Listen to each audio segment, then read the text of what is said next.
was the last time you really took notice of your surroundings? Whether it's natural beauty or some unique and interesting detail that usually goes unnoticed. So often we go through life and we forget to be aware of the world around us. We forget to live in the moment and savor each and every precious minute of life.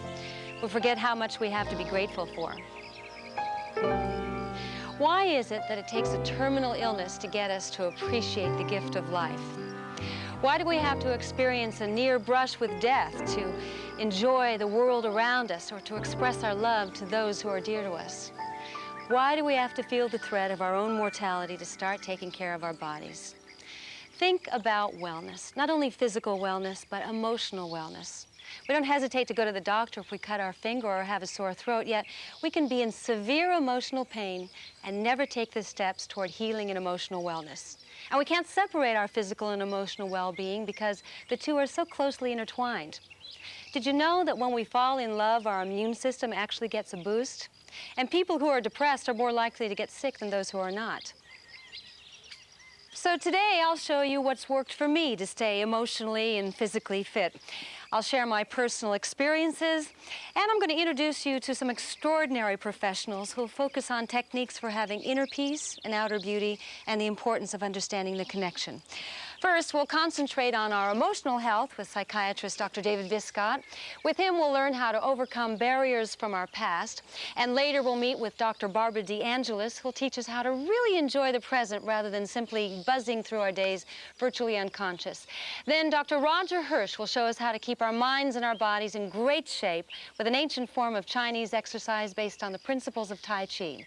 So, get ready as we journey toward a healthy mind and a healthy body. In other words, think great, look great.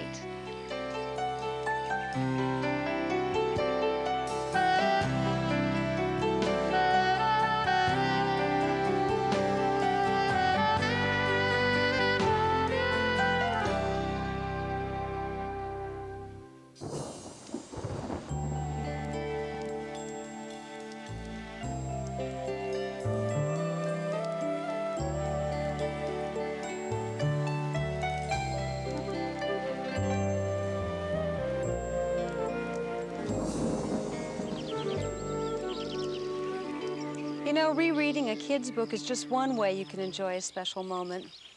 I try to create little moments for myself that are nurturing for my soul. It doesn't take a lot of effort. You just need to be aware of your surroundings. Like right now, I feel grateful to be here. I love to soak in the magic of the southwestern desert.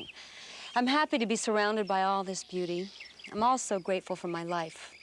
Now, considering my upbringing, I could be totally screwed up. In fact, I should be. But because of the work I've done on myself, I'm able to have an incredible marriage, a great family, and a career I love. But most of all, I appreciate the serenity I feel at this time in my life. I know for me, before I could have real peace of mind, I had to deal with many problems from my past that were keeping me from being happy. I had to dig way back into my childhood and resolve some major issues that were still seriously affecting my life. These issues developed from growing up with a violent, abusive, alcoholic father. And maybe some of you know my story from my books, Keeping Secrets and Wednesday's Children. And yet, even after I left that environment, the old unresolved issues kept rearing their ugly heads. Though I never drank alcoholically, I was continuing destructive patterns of behavior that were keeping me from being truly happy. I couldn't seem to break this cycle until I recognized that these behaviors were patterns I'd learned as a child growing up in a household where chaos was the norm. And many years later, as a young woman out on my own, I continued to create problems for myself. I was crisis-oriented, dishonest, and escaping reality by living in a fantasy world. I felt isolated and lonely, and I was constantly creating chaos for myself because that gave me the same feelings that were so familiar from my childhood. It never dawned on me that as an adult, I was recreating the insanity I was trying to escape. It wasn't until I went back and did the work that I was able to break these cycles. I started in my early 20s by working with a counselor who slowly helped me to build my self-esteem. And through this process, I was able to understand where and how I came to feel this way about myself. By rebuilding my self-worth, I then started making decisions that changed my life for the better. And years later, even after I had a successful career, I realized I still had a lot of issues to work out with my father's alcoholism because they were continuing to affect me and my family. Writing my feelings down on paper was a good beginning. It also turned out to be my autobiography, a way to turn a negative into a positive. But the writing process forced me to honestly look at the part that I played in all of it. You see, I realized that I was choosing to be a victim. And if I continued in this direction, the past was going to take away my ability to be happy and free in my present life. But this realization was the beginning of a positive turnaround for me. I was getting on track. The process was time-consuming, very painful and agitating, but the understanding that came from this work changed me as a person and is the main reason that I feel peaceful and happy today. My father passed away last year, and I feel so fortunate that at the end I was able to celebrate all that he and I accomplished together in our lives. He was sober the last 15 years of his life, and we were able to do incredible work together. It wasn't easy.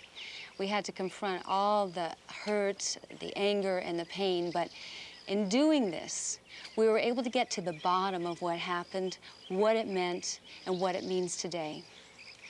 Doing the work is so important because it brings resolution. And I think about how horrible I would have felt at the time of his death if we hadn't found peace together, if we hadn't found resolution. What a waste of an experience it might have been. I tell you my personal story not because it's particularly special, it's not. Even if you didn't come from an alcoholic home, perhaps you have other issues. Maybe your parents were abusive or neglectful. Perhaps they were overbearing or absent. Maybe you survived the death of a loved one. Or maybe you still have unresolved issues about your parents' divorce. Whatever the case, who we are today is a result of what we learned as children, good or bad. But this is not about blame. I am not blaming parents. The object here is to identify the source of the issue, truly understand it, learn and grow from the experience, and ultimately forgive and find resolution.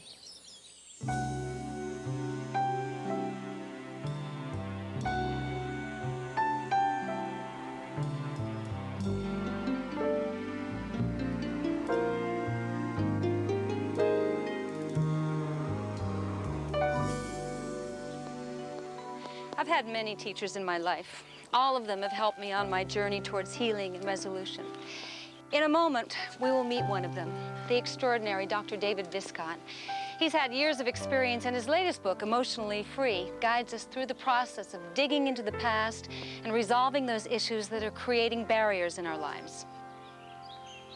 You know, I always say that people will go to the doctor for a cold, for every little ache and pain, but they're afraid to go to the doctor for their feelings. Why do you think that it's taken us so long to understand that our feelings are an important part of, and maybe the most important part of who we are? Well, most of the time when you have feelings as a child that are contradictory to what your parents want to hear, they tell you to shut up. If you feel something is wrong and it's bothering you, they'll say, you have to do that anyhow, or grow up, or something like that. So if you're hurting, and your hurt is a reflection of something wrong in the house that your parents don't want to admit, your hurt cannot be accepted as evidence, so you have to be squashed. Therefore, later on in life, you develop the feeling, if I have a bad feeling, maybe it's not right to have this feeling, because there's been an old association with feelings being wrong, or that if I express my true feelings, someone's going to reject me because I'm telling them something they don't want to hear. So what happens to us when we're children really plays a large part in who we become as adults? Well, you learn the pattern. If you want to know what mental health is, it's really a very simple thing. It's being able to tell the person who hurt you that they hurt you at the time they hurt you. There's enormous wisdom in that, because when you don't express the hurt as it occurs, the hurt ages, and hurt ages into anger. And once it turns into anger, it can no longer be understood as clearly as it was when it was pure hurt. Because when you try to tell someone that they hurt you 2 days later, you've been coddling that in your mind a bit, making your case. You've not only that, but the anger that you've been holding back has caused you to remember previous angers. It always happens to me that people say things like this, I've always been cheated, that was just like this and just like that. Then when you come up to the person to make your case is impure, because you're making the case of the things you've remembered, and then the person looks at you and says, what are you talking about?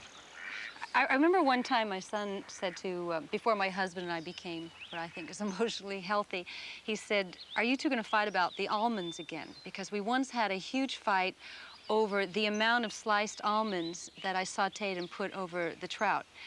And what I realized with that was it had nothing to do with trout. It's a controlling issue. Yeah. It's who knows best and who is in charge here. Because when you are, this is really the whole point. You fight over the sliced almonds when you cannot settle your other differences. Right. If you're angry about things between you, you're still looking for ways for the anger to come out. And when people tend to be controlling, they become critical, they become undermining. So a couple who is fighting over the almonds, what does this couple have to do to dig back and get to the source of what it really is? Forget the almonds. Oh, we're both angry. I guess we've both been hurt. This all is based on an understanding of how feelings work. And the name we give feelings, the name we give to pain, depends upon when the pain happens. So here's the blueprint for understanding feelings. Pain in the future is anxiety. You expect to be hurt. Pain in the present is hurt. It hurts. It feels like sadness or disappointment. Pain in the past is anger. You resent being hurt. The purpose of anxiety is to prevent you from being hurt. The purpose of hurt is to limit the amount of hurt that you suffer. Ouch, that hurt. You take your hand off the pot. The purpose of anger, now this is critical. Anger's purpose is only to be expressed in the moment of the hurt. Ouch, don't ever leave that on the stove like that, so that it reinforces the lesson. When we hold anger in, anger turns into guilt, which is nothing more than being angry at ourselves. Now, this is the critical thing, because when we're angry at ourselves, our mind takes over rather than our body, because guilt doesn't serve any purpose. And guilt gives us the following messages. Perhaps you've heard a few of them in your own mind. You're not lovable, you're not good, you're not smart, you're not right, you're not strong, you're a failure, and you're ugly. Those are the messages of guilt. So whenever you have those replaying in your mind, the chances are that you've been hurt, have held in the anger, and the anger is festering within you. So the first thing you do when you're fighting with another person is you identify the feeling, and you say, oh, we're angry at each other again. I wonder what hurt we are talking about. So you always must talk about your anger in terms of a hurt that is previous. There's so much pain out in the world. I mean, that's what you do for a living. You listen to people's pain. You're able to hear it and help them decipher and get to the bottom of it. Is that what being emotionally free is ridding yourself of pain? I see the pain, and I understand the pain, but I'm not struck with the pain. I'm always saying, oh, there's a way to get through this, or here's the resolution. The pain is necessary because you're solving something the wrong way. You cannot get the answer you're looking for. So I never see pain as a bad thing. It's just, oh, something's wrong, something that can be fixed. Well, I also don't see pain as a bad thing, because I think that's where we learn what we need to learn, if you're willing to go back and get to the bottom of the pain. But so many people are in pain because there's so many layers of denial on top of it that they can't get down there. It's like peeling an onion. You know, it's really what you're saying is so true, but you have to think of it like this. Pain is like someone waving a red flag. Pain is bad. Right. The reason you're having pain is something's wrong. And if something's wrong, why don't we stop and look at it and find out what's wrong and fix it? But so often when we have pain, we fix it by taking a drink, taking drugs, eating a cookie, sex, some sort of distraction to take the pain away. That's not fixing it, it's hiding it. Hiding it. So when you do that, what happens eventually is that the pain gets worse. And pain will not go away until you face it and deal with it? It will get less and less, but it is not disappearing. What you are doing is you are erecting barriers which become more permanent to shield you from the pain. The barriers that shield you from the pain are generalized. They're not specific. In other words, if I'm going to block pain, what I'm really doing is I'm going to block feelings. So to block the pain and keep the anger inside, I'm also keeping other feelings inside. I'm keeping love inside. I'm keeping self-love inside. The world seems dimmer. The world doesn't seem as full. I can't get involved. I'm not so interested in doing things because the energy is all invested at holding in rather than reaching out and just being free and accepting. So when a person feels relief, they're letting go not so much of the pain. They're letting go of the defenses that hold the pain in. The pain isn't that much, but the defensive operation that you hold to keep the pain in place feels like the prison. The pain doesn't imprison you. The pain is just there. Ouch, it hurts. Oh. But if you can't say ouch because you're afraid if the person hears you saying ouch, they'll think you're weak or a bad person, you have to be like this. And that's the pain, the physical holding in. And that's the toughest part. Is that the secret? I don't know whether it's a secret, but it sure is the truth. Of letting go? You have to simply let all your feelings affect you the way they are going to affect you, and focus in the moment. Any other techniques for healing? Tell the truth all the time. And the people around whom you cannot be truthful are people who you should not be around. You have to make that decision. What you want is friends who will tell you the truth, and you want people who will listen to the truth of what you say and respect it and hear it. They don't have to agree with it, but they have to respect that that's what you feel, and that's where you are at that moment. 2 more words: compassion and forgiveness. Well, you can't really have compassion for other people unless you respect yourself. Because when you are feeling empathy for other people and you don't really have a life of your own, what you're doing is worrying about them first, so that it seems insincere. It's the parent who calls you up 10 times a day to find out if you're okay when there's nothing wrong. And real compassion starts in self-fulfillment. Forgiveness is the gateway.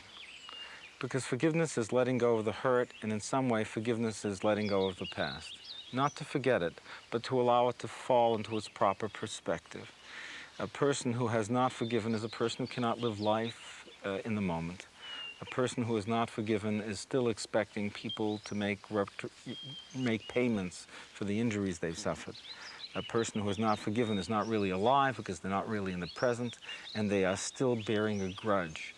Because not to forgive is to live in the past, and that means that the past has already given what it has to give. There's nothing more you can extract out of it.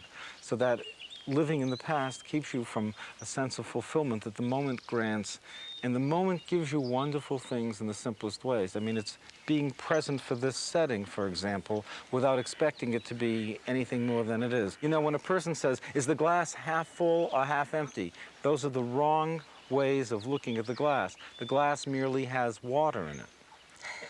And you have to realize that the way in which we look at the world and measure the world is also the way in which we shortchange ourselves by expecting more than it is. Everything is exactly the way it's supposed to be.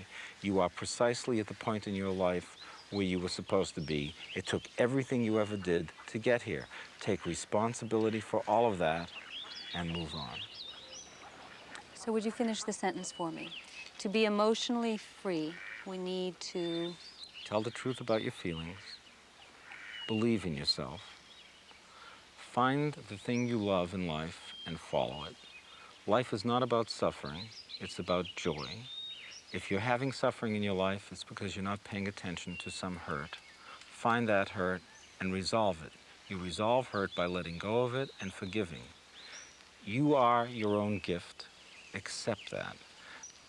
There is nothing in this world that you will face that you will not be able to get through. Don't worry about things until they are happening. Live in the moment and enjoy the moment. The more you focus on what you are doing, the happier you will be. The rest takes care of itself. Thank you, David. You're welcome. When you free yourself from pain, you free yourself from being a victim. See, every negative can be turned into a positive. In fact, in Scott Peck's book, The Road Less Traveled, he said it's the wise man who welcomes problems and mistakes because through them we grow spiritually and emotionally. Forgiveness and resolution release the pain and bring growth. Therefore, you can look at every negative in your life as an opportunity to grow. It's your choice. No one can do it for you, and no one will be as sorry as you if you miss out on the opportunity. You see, this thinking brought me to a place of being grateful, and that's the next gift. I have now reached the point in my life where I am truly grateful to have learned my lessons through my father's alcoholism. I don't know what tomorrow will bring, but at this moment, I am happy and peaceful because I took care of myself.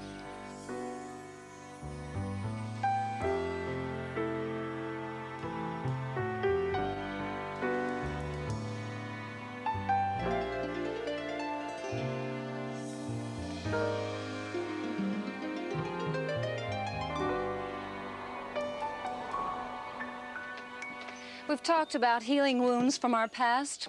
Now let's discuss living in the present, enjoying life to the fullest.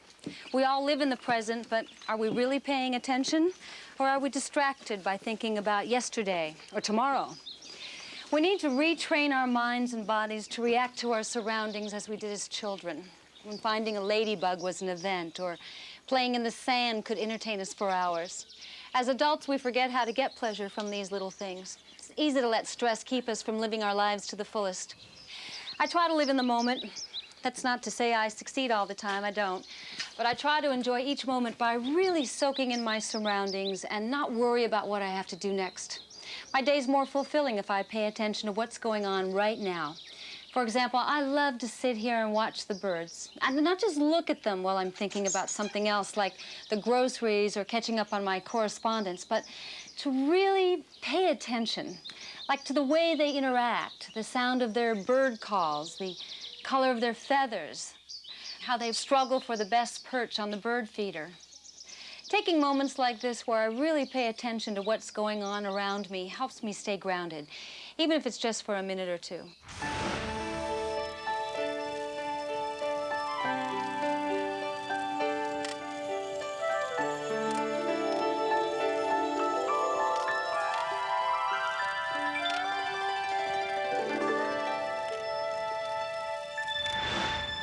For many of us, it's work, work, work during the week. The weekends are filled with family and social obligations, and when are you going to catch up on all those errands we didn't get to during the week, huh? Well, if you let yourself, you can just go through the motions of your life and not truly experience it. It's important to make sure we take time for ourselves and create little moments of enjoyment along the way. Now, in a moment, we'll meet Dr. Barbara DeAngelis, a relationship expert and best-selling author who's influenced the lives of millions of people. Her most recent book is Real Moments, and she'll share her techniques to help us focus and appreciate our lives moment to moment. I love your book, Real Moments. I just want to read something right off the top, okay? First, I was dying to finish high school and start college, and then I was dying to finish college and start working, and then I was dying to marry and have children, and then I was dying for my children to grow old enough for school so I could return to work, and then I was dying to retire, and now I am dying, and suddenly I realize I forgot to live. Tell me what that means to you. When I found that quote, I knew it was going to be the beginning of the book because it really describes, sadly, how so many of us are living. We're racing through our life, postponing our happiness, thinking I'll be happy when I graduate or when I have a job or when I get married or when my kids move out or when I lose weight or when I find the right man. And you get those things and you think, well, no, this isn't really it. Now what I need next. And before you know it, you're thinking, my God, I'm 40, I'm 50, I'm 60, where did my life go? And we realize that we're so busy racing through life, we're missing what I call, of course, those real moments of meaning in our life. When you say real moments, do you mean focus and paying attention? Real moments are moments when we are right here, right now. We're not thinking about what we're about to do in 10 minutes, what happened 10 minutes ago, but fully present in the moment with whatever you're doing. It could be talking to someone you love, brushing your daughter's hair, going out to get the paper in the morning, and very rarely are we totally in present time or kind of half there. You're kind of watching yourself do it. Afterwards you think, gee, 4 hours went by. What happened? They just went by like that because you weren't there. We don't have enough of those. We don't have enough of those with our lovers, with our children, with nature, certainly with ourselves. And we wonder why we feel a kind of, is this all there is? Feeling in life. But we're so busy. And we've got so much to do and so much to accomplish, and there's so little time, and excuse after excuse. You know, it's not even about taking time away from what you're doing. It's about paying attention to where you are when you're doing it. You can do the same thing that you normally do, but if you do it with attention, it's a real moment for you. So have you always lived this way, in the moment, being present, paying attention, focused? Absolutely not. I mean, that's the reason I wrote the book. I think we always teach what we need to learn. And I realized I'm not having enough of these moments, not just because I'm working a lot, but because when I'm there, I'm not fully present. I'm already thinking about what's going to happen next. And that's how a lot of us live. And when we are really with someone, we're not fully present, and they don't feel that. A lot of people in their relationships feel that. You know, I know you're here, honey, I love you, but I can't feel you because being fully there the moment is totally complete. There's nothing else, there's nowhere to go. Do you think that's why so many marriages break down and fall apart? Absolutely. Real moments are the lifeblood of a marriage because they create that intimacy with somebody else. Marriage, and I say this in the book, is not a ring, it's not a piece of paper, it's not how many years you've been together. It's the way you love your partner every day. It's an active, dynamic experience.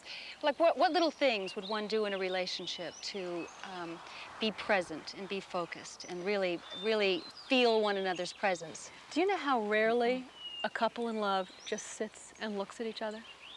Really just takes the hand of the person and just looks at the other person and says, you know, I just love you. And just takes that moment to let their connection manifest. But at the point where you're really present with your mate, it seems to me you need to be really emotionally healthy to be able to now, let's really focus on one another. Let's tell each other how much we love one another.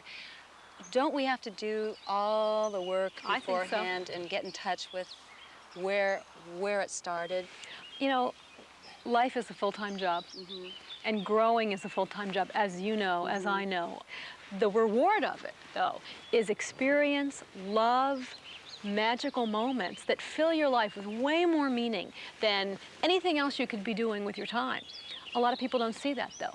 And what I'm saying, what you're saying is the process of feeling good starts inside, and it starts with feeling clean and clear and feeling comfortable with what you're carrying around. So when I look into my husband's eyes, I let him see all of me, my pain, my fear, my excitement, and being recognized that deeply by another human being. That's what love really is about. What can we do to get on track so that we essentially do that thing that you're talking about that our parents always said, stop and smell the roses? I think, first of all, we need to find the emotional courage to ask ourselves very difficult questions every day, like, am I happy? Am I doing what I like to be doing? Am I giving as much as I can? Am I getting as much as I can? If I had 6 months to live, what would I change? These are confrontive questions, but if we don't ask them, one day when we're 70 or 80 and we're lying there on our deathbed or in the hospital, we go, oh, I'm looking back on my life, if I could live it again. And it's really sad that people have those kind of regrets. What about the inner voice, the inner dialogue, the little voice inside, however you refer to it? Do we have the answers in us already? I totally believe we have the answers in us already. The person knows what they really need to do. They just aren't listening. So when we don't listen to that voice, we suffer, we get in trouble, and we cause ourselves pain. When we listen to that voice, we're always guided in the right direction. How important is it to those who are watching this video right now to do the work to get to the point of being content, of being serene, of being peaceful? To me, that is the only real work that we're here for. I don't believe we're here to accumulate things. I think we're here to discover who we are and to be the best we can be, and to remember the miracle of life and the miracle of our own existence. And that takes conscious, everyday work of paying attention, asking for guidance, asking for teachers, being open to learning with books and tapes and everything you can, and having an innocence about the process of being a child and learning more and more every day. Are there any other tips that you can give people so that they can, on their own, learn to appreciate each moment of each day in a better way? When you notice yourself not present, you realize you've been talking to someone but you're not even listening to them, stop and just pay attention to whatever is happening. Physically, where are you, what's happening? And the great little meditation that I have in the book, Real Moments, is called the Right Now meditation. And you literally say, right now, and you do whatever you're doing. Right now, I'm sitting in my backyard with Suzanne. Right now, I'm breathing. Right now, I'm hearing the birds. Right now, I'm feeling how nice it is to have a connection with someone. Right now, I'm feeling alive. Right now, I'm feeling the wind blow my hair. And all of a sudden, you're pulled right into this moment. There's nothing else going on. Here we are. And that becomes a full, real moment. Nothing else is needed. And there's nowhere else I would rather be than right here, right now. Thanks so much. Thank you. Me too.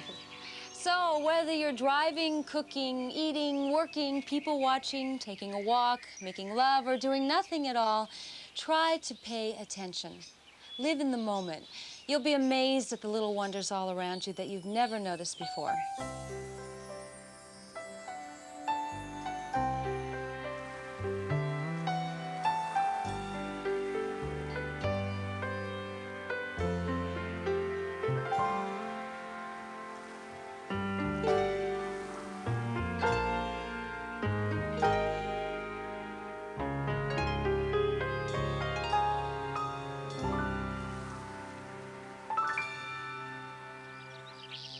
There's something so soothing about gardening. I just love making little bouquets of wildflowers. It relaxes me, gets me in touch with my domestic side. In fact, I love the whole process. I love planting the seeds and watching the very first sprouts grow. And then come the buds, and then in springtime, it's amazing to see everything in bloom. Although it doesn't always work out. Sometimes the rabbits get to it before you do. But the good news is that some rabbit had a really great meal. But even when the plants die, they still have purpose. You know, they break down and fertilize the soil. They create a richer place for new life to grow. It's all part of the cycle of life. For us, life is also a series of passages from one stage to the next. We pass from childhood to adolescence to adulthood. Other passages include marriage, parenting, retirement, the list goes on and on. As we grow, we find passages unique to our own lives. Some are spiritual, some personal. The point is, no matter how well you did in your previous stage, there are new things to learn in the next one. Passages can be a little scary at first, because everything seems so new and confusing. You remember adolescence? Right now, I'm entering a new passage. My children are having babies, and I'm thrilled about it. Yet, as I near the end of my own childbearing years, I admit I'm feeling a slight anxiety. Transitions do that to you. You have to adjust. But I know I have new things to learn in the next cycle, and I'm really trying not to approach it with fear. I want to approach it with understanding and excitement and anticipation. But whenever I enter a new stage, there's confusion. I don't have any answers yet. I realize that once I accept the next stage, it's exciting because working through it and gaining wisdom, which comes from growth, is exhilarating. You see, age is a state of mind. It's an attitude. When you feel old, you start to look old. When you think positively, you feel vibrant, and it shows on the outside. In fact, the most beautiful people I know are the ones who have serenity. They have balance, they have energy, they have interest. I'm inspired by my mother, who just turned 80. Even though she's had a hard life, she's active and upbeat. She always looks on the bright side. But you see, it's because she's done the work. She's gone through therapy. She walks 3 miles every day. She's deeply spiritual. Now she's almost completely lost her sight to an incurable eye disease called macular degeneration. And at first she was depressed, but then a friend of mine who has the same disease told her a totally blind person would love to see what she sees. It's all attitude. At that moment, my mother felt blessed because at least she could see something. I attribute her health and well-being to her attitude that every age is a state of growth and an opportunity to continue to learn. Every passage of life is important. It's never too late to improve our minds or our bodies.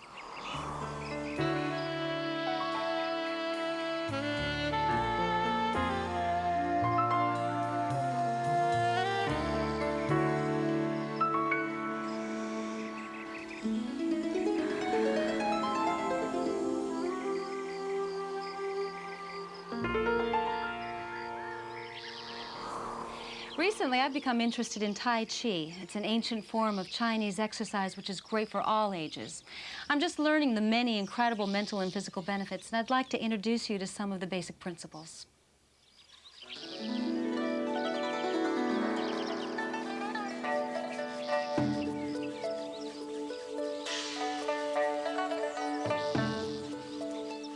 So I'm here with my friend, Dr. Roger Hirsch, who's a doctor of Chinese medicine and a Tai Chi expert. I'm so glad you're here. And we are going to teach you 10 Tai Chi warm-up exercises based on the principles of Tai Chi. And in fact, we are doing the first one right now, warming the hands. What are we doing? We're warming our hands. And the reason why we're warming our hands is actually what we're doing is waking up the body and helping ourselves get in touch with ourselves.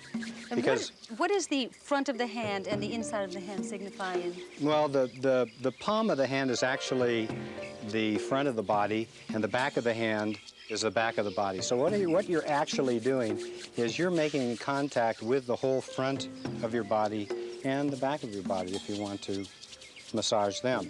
So what we do after we massage our hands like this, we start our second exercise, which is Rotate the hips and knees, feet together.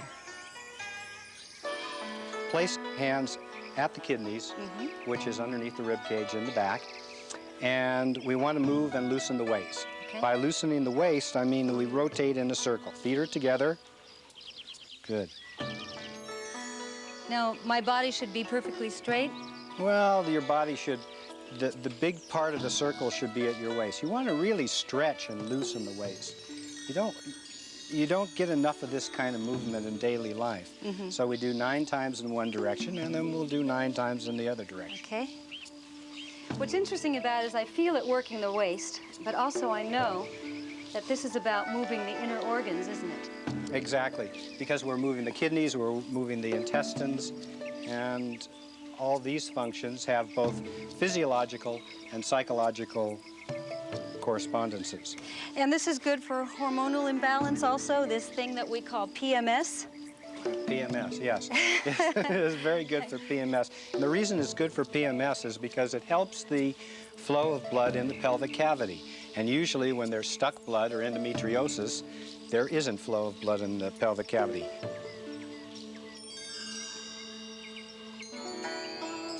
Rotate the hips and knees, feet apart. So now we step to the side and we do the same thing with our feet apart. And what does this do? Basically the same thing, but it works more the connection between the upper leg and the trunk.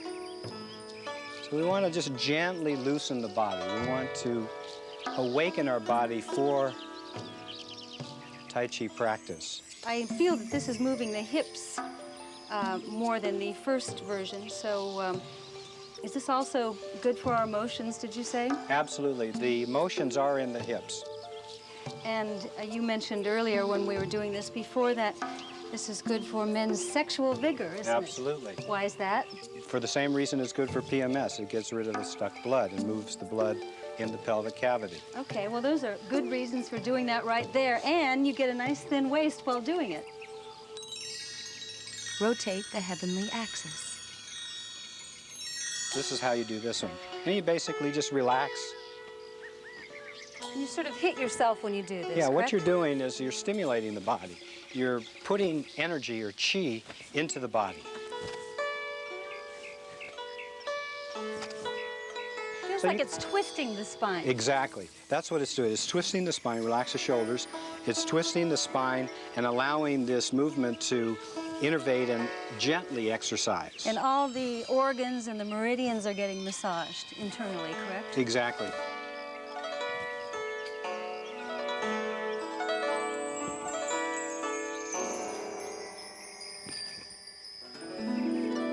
Phoenix flying above the clouds.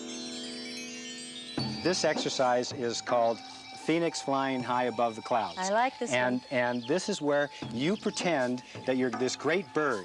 Okay. And this great bird is going to fly over the clouds. What is this doing for my body? What this does for your body is that because you're exercising your knees in a particular way, helps the kidneys, the renal, adrenal function, which has to do with combating stress. And it also is very good for the heart because you're exercising the thorax and relaxing the shoulders and the attitude of flying high above the clouds without a care in the world helps you relieve stress. I feel like Mary Martin and Peter Pan. You bet. But what is this doing for the external body? Well, what this does with the external body, of course, good health radiates in the face. So what you're doing is you're creating a better circulation and flow of energy through the heart and thereby helping your spirit come out of your face better. In other words, having that presence, if you will. Rotate the ball. next exercise is rotating the big ball. And yes. this is just to kind of cool down a little bit and relax and get this ball of energy. So between this your is more hands. about focus, Yes. about being in the moment, about concentration. And 9 times the other direction. Real relaxed. It's about doing it slow, correct? Absolutely. When you slow the movement down, you really help adjust the fine motor coordination of the body. This fine motor coordination of the body helps sync the body up with nature. And that's a big part of what we're trying to do. Buddha's prayer wheel. This exercise is you step forward directly in line with the hip, and you take that same kind of posture, and you come down, and it's like you're turning a big prayer wheel. Relax the shoulders and do it slowly. Enjoy the slowness. This develops strength in the lower part of the body and relaxation in the upper part of the body, which gives you better brain power, better memory, better focus and concentration. This is a good exercise for anybody and can be done sitting, can be done lying down even. It's very simple. And you can step forward or step in the same place and step back.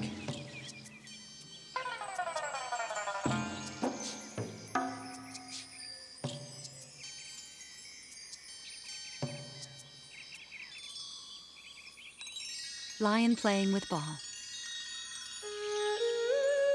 And this exercise is called lion playing with the ball. And you just kind of move it around like you have this ball of energy. Okay. Okay? And what is the purpose of this? Well, what you're doing is you're stretching the whole body. You want to kind of get out all those kinks. You can do this to music. You can do it to quietude. You can do it to any inner movement or any understanding in yourself. And you can take it down. Okay? And you can take it up. Good.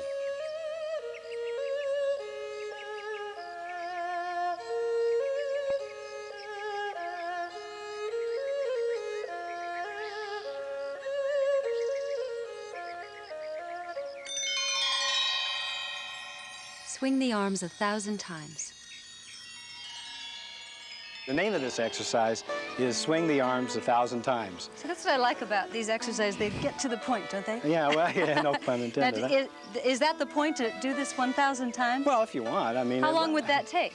Well, about 10 minutes, 20 minutes. Ah.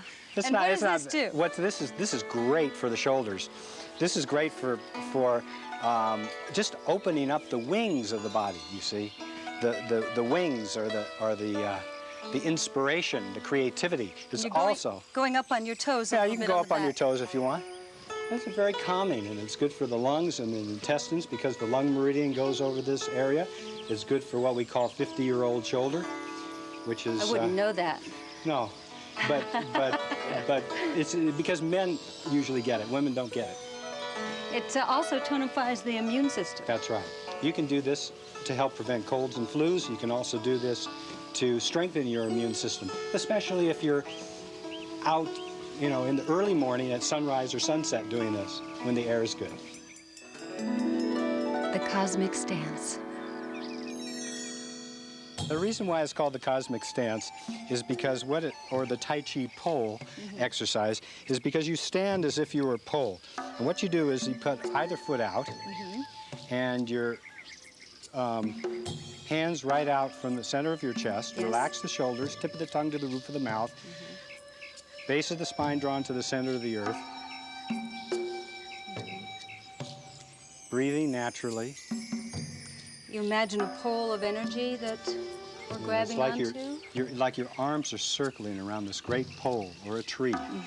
Okay, the shoulders are relaxed, the elbows have weights on them, and you're just balancing on the front of your foot. Now you can hold this posture 15 to 20 minutes on a side. I recommend starting with 5 minutes on a side and just change to the other side. Good. Now your arms might feel heavy, that's the point. Because when they feel heavy and when you're hurting with this particular posture, you're gathering energy from your environment. And that's what you want to do.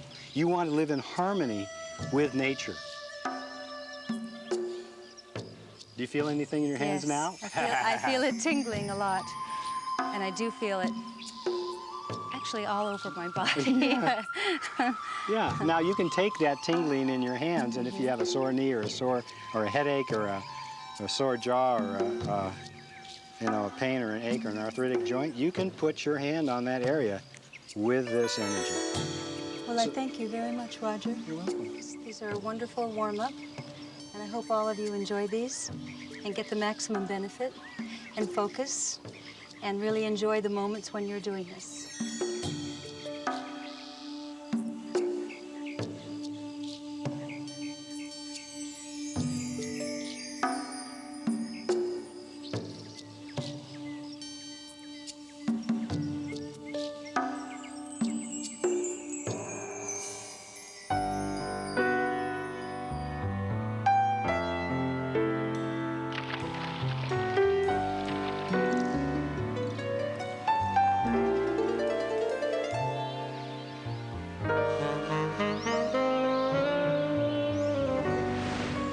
In every negative, there's a positive.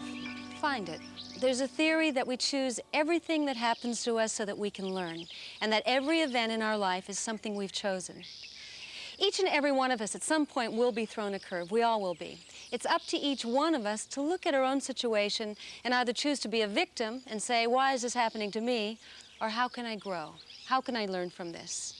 It's up to us to change the negatives into positives. It's hard work, but it's worth the effort.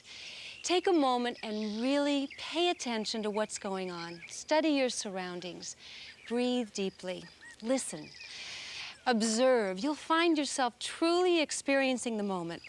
Wake up each morning and be grateful. There's so much to appreciate. Focus on the positives, your health, your loved ones, your attitude. Give of yourself freely. Be the best person you can be. Bless the world, bless all living things, and look for love in all situations. With this philosophy, you'll not only think great, you will look great.